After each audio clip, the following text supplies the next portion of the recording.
Hello viewers, আসসালামু আলাইকুম। কি অবস্থা? কেমন আছেন আপনারা? এই তো আল্লাহর রহমতে আমরাও ভালো আছি।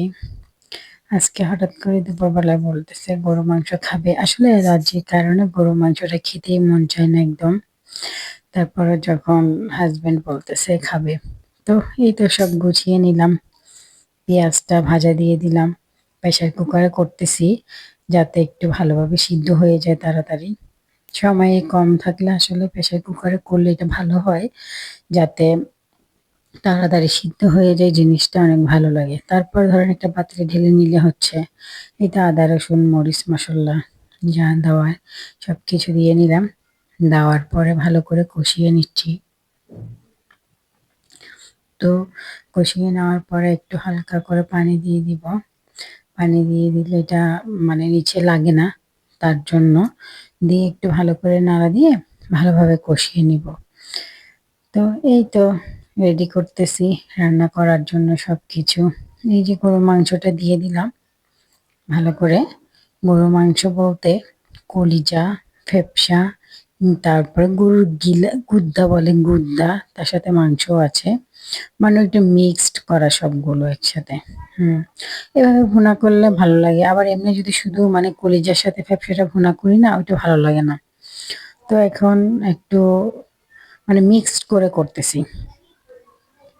এই যে প্রেসার কুকারে ঢাকনা দিয়ে দিব, এটা সিদ্ধ হোক। তো এই তো সবকিছু দিন শেষে এই তো দিন শেষে সবকিছুই মাকে সবকিছু করতে হয়। আসলে আমাদের ছেলেমেয়েরা যদি কোনো দোষ গুণ যাই করে থাকে, সবকিছু দোষ গুণ মার উপরে আসে।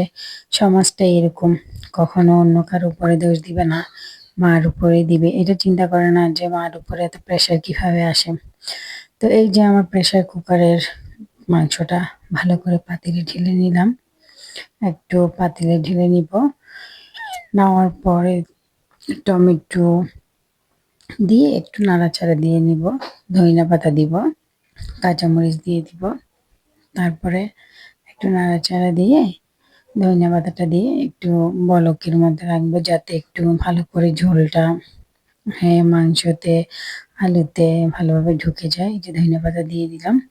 আমার মাংসটা বলক আসুক। বলক আসার পরে যে দেখেন, এই যে মাংসটা বলক আসার পরে কালারটা এরকম হয়েছে। তো এই তো সবকিছু দেখাতে মন চায়, আসলে পারি না, হয়ে ওঠে না। এই যে আমার মাংসের লুকটা কেমন হয়েছে সবাই জানাবেন। তো আল্লাহ হাফেজ, নেক্সট ভিডিওতে দেখা হবে আপনাদের সবার সাথে। ওকে, আসসালাম।